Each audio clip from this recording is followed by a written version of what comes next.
Butters, helping people who have AIDS is one of the most important things you can do. I know, but are you sure Kyle has to be taught a lesson? I'm not just sure, Butters. I'm HIV positive. That's Eric Cartman casually dropping one of the most inappropriate lines in television history, treating a serious medical condition as nothing more than emphasis for his certainty. And somehow, 25 years later, we're still laughing. Now, I need to be honest with you.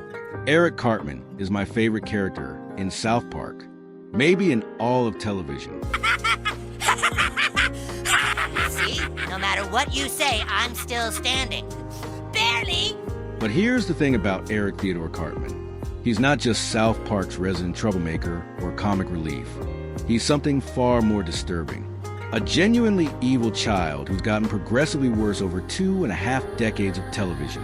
While most TV characters grow and learn, Cartman has evolved into something unprecedented in children's media. A sociopathic manipulator whose actions will be genuinely horrifying if committed by an adult. Today, we're going to explore how Trey Parker and Matt Stone created not just comedy's most controversial character, but arguably television's most evil child. We'll trace his evolution from simple antagonist to genuine monster, examine the psychology behind his actions, and ask the uncomfortable question, at what point does satire become something darker? Let's start at the beginning. In South Park's pilot episode, Cartman seems almost quaint by today's standards. He's fat, he's rude, he's selfish. Your typical cartoon bully. But even then, there were warning signs that separate him from characters like Nelson Muntz or even Biff Tannen. Remember the alien probe incident from the pilot episode? While most kids would be traumatized, Cartman's primary concern was denying it happened, not out of shame, but because he couldn't stand not controlling the narrative. Whoa, they gave you an anal probe, Cartman? No, I mean, why would they do that? Dude, they did, huh? Aliens stuck stuff up your ass. No! This need for control, this inability to accept reality when it doesn't serve him, will become the foundation of everything that followed. By season 1, we see Cartman's true gift, manipulation. In Damien, he doesn't just throw a birthday party, he weaponizes it.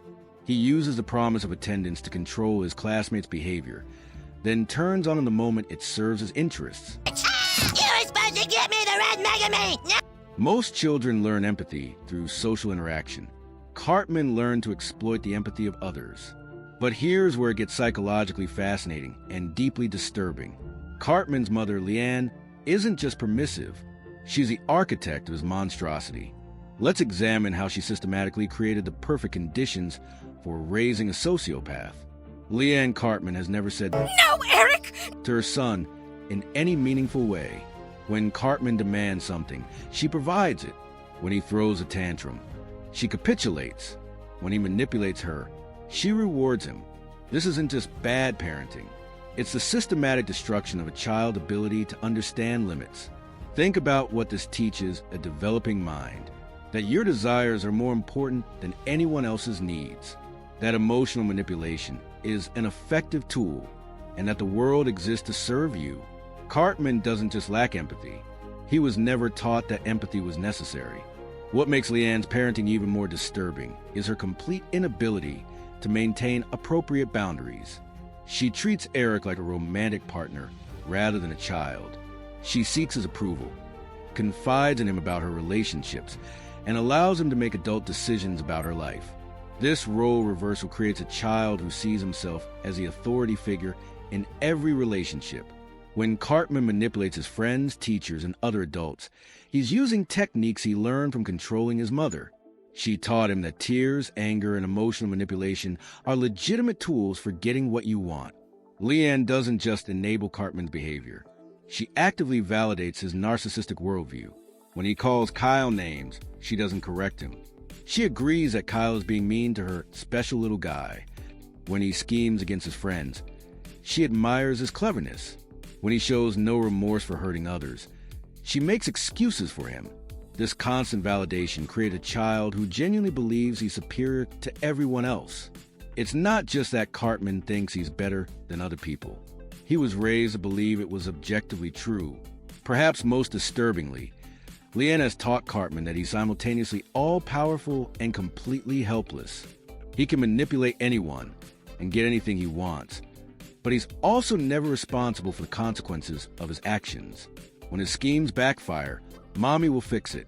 When people get angry at him, Mommy will make excuses. This creates a monster who believes he has unlimited power, but zero responsibility. It's the perfect recipe for sociopathic behavior. When we later learn that Leanne works as a prostitute, it adds another layer to Cartman's psychological damage. His mother literally sells herself to provide for his wants, not needs, wants. This teaches him that other people exist to be used, that relationships are transactional, and that love is something you buy rather than earn. The turning point comes in Scott Tenorman Must Die. This isn't just revenge. It's premeditated psychological warfare. Cartman tricks Scott into eating his own parents in a chili cook-off, then reveals the truth while recording Scott's breakdown. The level of planning, the complete disregard for human suffering, the joy he takes in another's pain. This is where we realize we're not watching a cartoon bully anymore. I made it. Yig hard! Yig hard! Let's talk about Eric Cartman's methodology. This isn't random chaos. This is systematic psychological warfare. Cartman has developed what we can only call the playbook, a consistent approach to destroying people that would make Machiavelli proud. Step 1. Study your target. Cartman doesn't just insult people randomly. He becomes a psychological profiler. He watches, he learns, he files away every weakness. Stan's desperate need for normalcy. Kyle's righteous anger. Butter's pathological need for approval. Cartman catalogs these vulnerabilities like a serial killer collecting trophies. Step 2. Strike where it hurts most.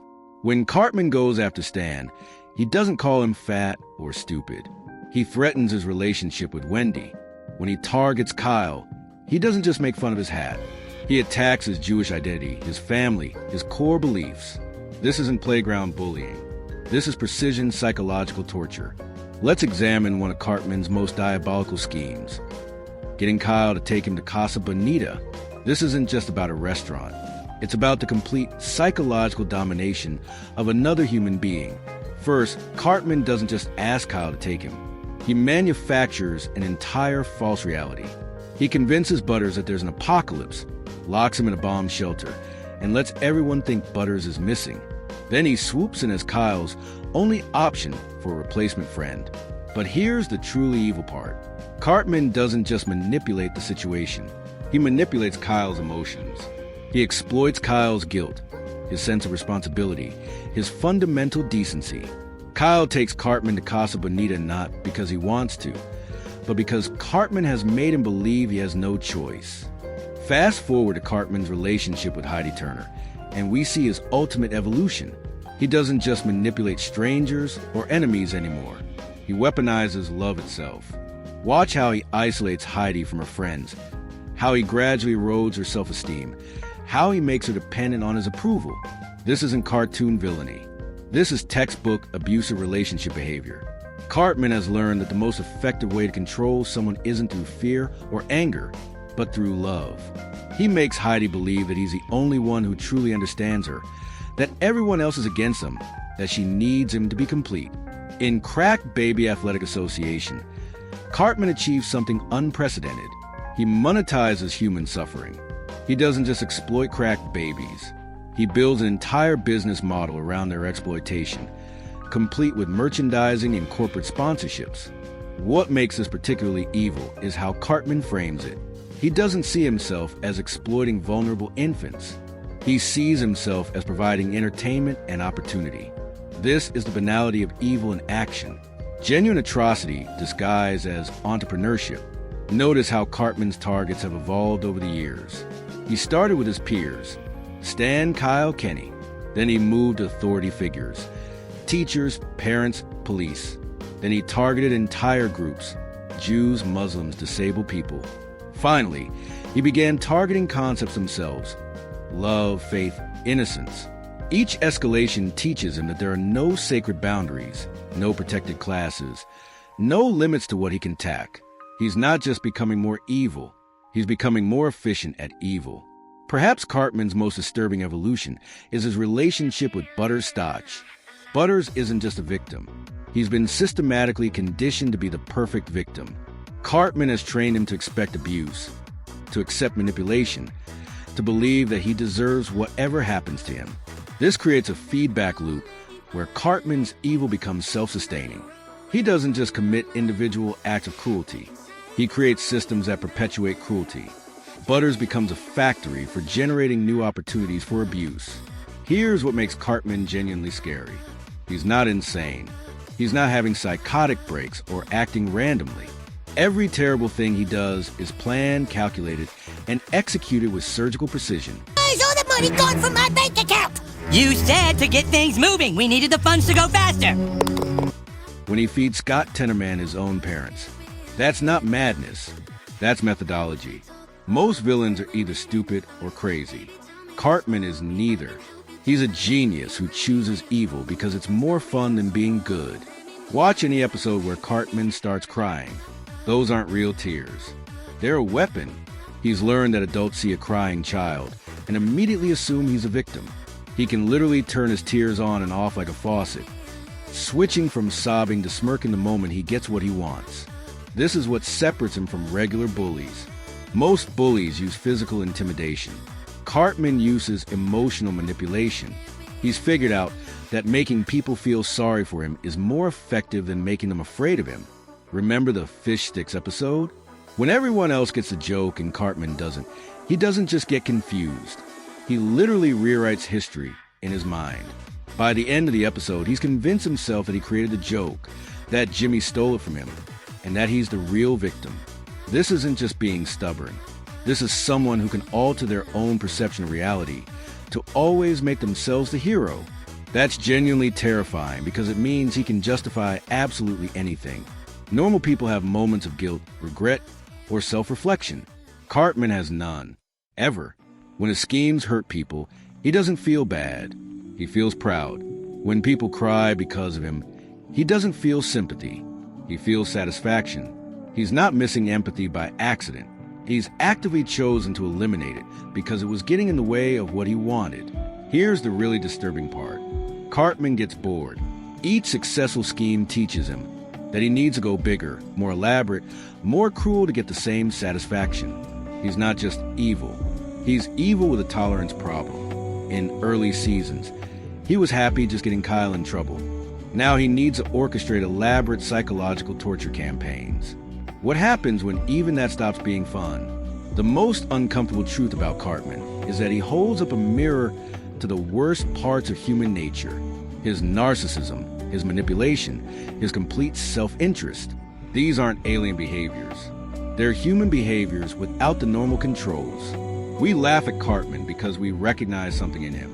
And that recognition is what makes him truly terrifying. There's a moment in every long-running comedy where you have to ask, are we still laughing with the character, or are we laughing at something genuinely disturbing? For Cartman, that moment might be 201, where his manipulation becomes so elaborate, so cruel, that it stops being funny and starts being genuinely unsettling. In recent seasons, Cartman's behavior has crossed lines that even South Park rarely crosses. His treatment of Heidi Turner isn't just mean, it's genuinely abusive. He isolates her from her friends, manipulates her self-esteem, and gaslights her about reality. This isn't cartoon villainy. This is realistic psychological abuse. What's most disturbing is how rarely Cartman faces real consequences. Kyle might get angry, Stan might be disgusted, but Cartman continues to escalate because the world of South Park enables him. He's learned that no matter what he does, he'll face minimal punishment and maximum reward. Here's the really unsettling part. If Cartman were an adult, he'd be in prison.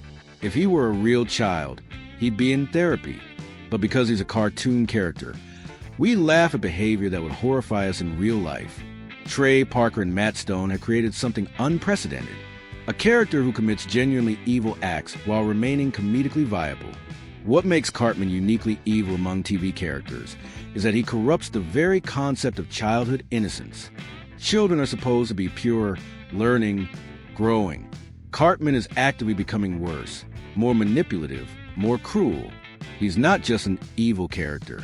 He's an evil character who happens to be a child. Look at how the adults in South Park respond to Cartman. They're not just negligent. They're actively enabling. His mother gives him anything he wants. His teachers are too overwhelmed to intervene. The system that should be protecting others from him is instead protecting him from consequences. Cartman has become more than just a character. He's become a cultural touchstone for a particular type of evil.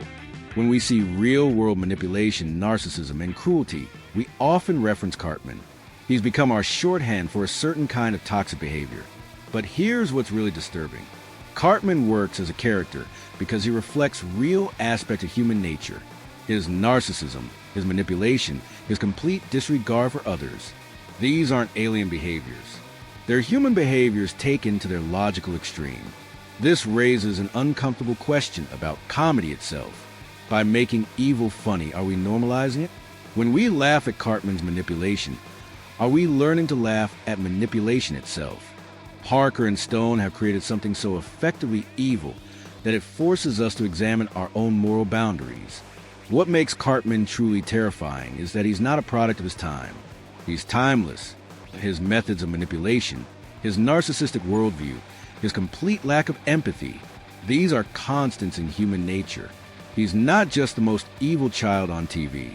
He's the most evil child on TV because he represents the evil that exists in all of us. So where does this leave us? Eric Cartman isn't just a cartoon character. He's a masterpiece of character creation. A perfectly crafted monster who forces us to confront uncomfortable truths about human nature. He's funny because he's evil, and he's evil because he's funny.